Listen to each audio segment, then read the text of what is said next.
দেখাইছে না জিয়া দেখাইছে আমারে ও বোন তোর জানা গাইয়া গো কোনো তাই দরবার নাই বোন তাই দরবার কিচ্ছু নাই আমরা করো ও বোন আমরা করো কোনো তাই দরবার নাই আমরা করো কোনো তাই দরবার নাই গো কোনো তাই দরবার নাই গো বোন ও মা গো। নমস্কার দর্শকদের জন্য এই মুহূর্তে একটি বিগ ব্রেকিং নিউজ খবর পড়ছি আমি মাহি পাল। হাইলাকান্দি জেলার কাটলিছড়ায় চাঞ্চল্যকর অহৃদয় বিদারক ঘটনাগুলি তীব্র চাঞ্চল্যের সৃষ্টি হয়েছে এলাকা জুড়ে। কাটলিছড়া রাঙ্গাবাগ দ্বিতীয় খণ্ড গ্রামে গতকাল বিকেলে এক নববধূর রহস্যজনক মৃত্যুকে কেন্দ্র করে উঠেছে একাধিক প্রশ্ন। মাত্র 2 মাস আগে প্রেম করে বিয়ে হয়েছিল আর সেই বিয়ের 2 মাসের মধ্যেই জীবনের ইতি টানলেন তরুণী সুস্মিতা। প্রাপ্ত তথ্য অনুযায়ী কাটলিছড়া বাজারের পরিচিতি ব্যবসায়ী অজয় দেবের ছেলে অমিত দেবের সঙ্গে গত 2 মার্চ হাইলাকান্দির বরবন্দ গ্রামের বাসিন্দা সুস্মিতা দাসের প্রেম বিবাহ হয়। প্রায় 1 বছরের সম্পর্কের পর এই বিয়ে হয়েছিল বলে জানা গেছে।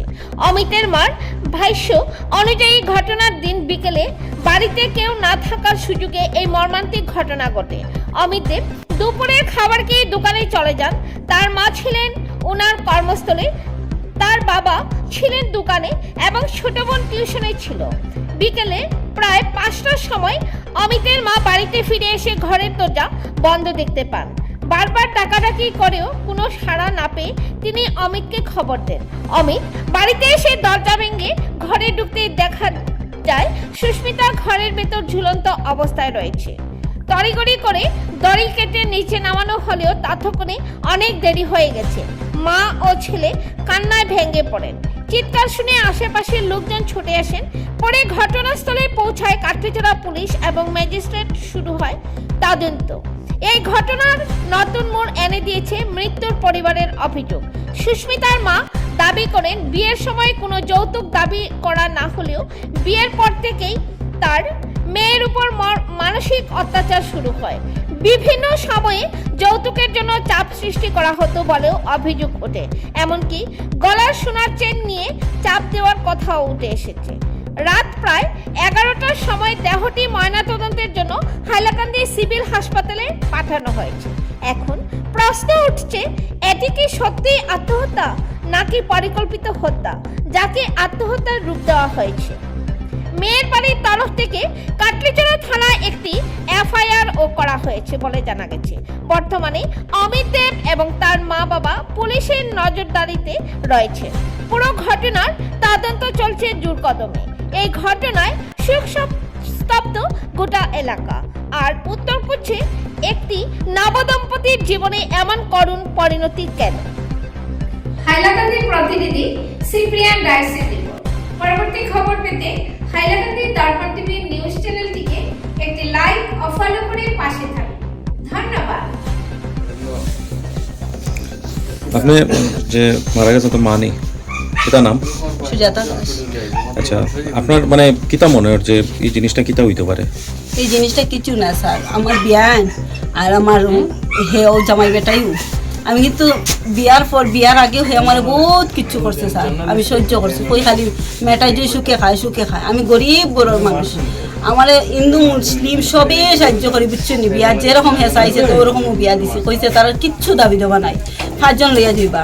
ঠিক আছে, আমি আর কইছেন 45 জন গেছেন, আমি তারা মান সম্মান দিয়া দিছি। কইছি একটু তারা তিরুটি হইতো না, মঙ্গলাচরণ আমি কষ্ট করি স্যার, বুঝছো নি? দিছি আমি তারা কইছি যেরকম চাইছেন ওরকম দিয়া দিছি।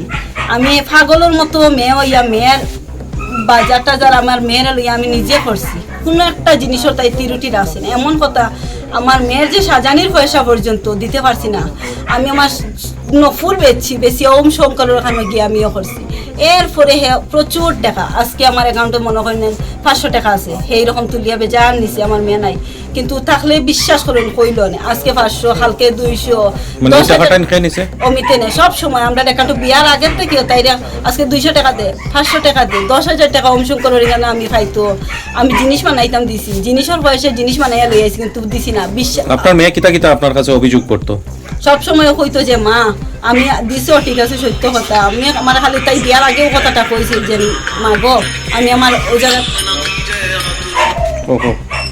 আমারে যেন তাই বিয়া দিছি দেওয়ার পরে আমার বিয়ে কইছেন কোনো দাবি দেবার নাই। আমি কইছি একটা মেয়ে বালা পাইছে দাদা, আপনার ছেলেও বালা পাইছে, দেখুন আপনি আমি একদম গরিব, আমার মেয়েটা শুধু নিতে খালি আর কিচ্ছু দিতে পারতাম না। তারা কইছেন কোনো অসুবিধা নাই, আমার ওইটা কইছেন কিচ্ছু দিও না। আমি কইছি ঠিক আছে, আমি দানোর তো বাসন দিয়ে আমার মেয়েটা দান করে দিতাম।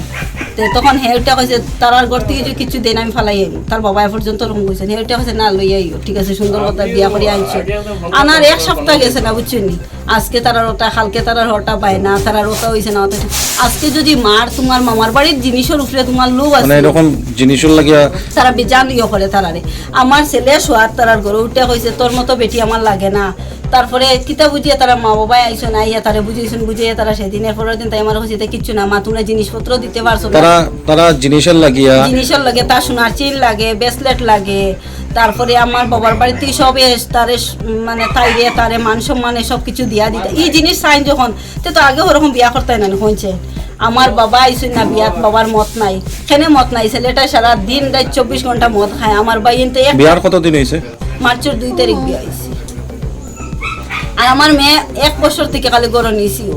মেয়ে ছোটোর থেকে বাবার বাড়ি ফালছি, আমি জিনিস চাহিদা ফুরাইতাম পারতাম না, কিন্তু তার থেকে আমার বাবার বাড়ি বহু সুখে আসলো। শাল ফাইলার দিন আমার মেয়ে কইছে মা আমি একটা চাহিদা মতো কাপড় পরতে পারছি না, ওরকম পর্যন্ত কইছে। খানছি আমার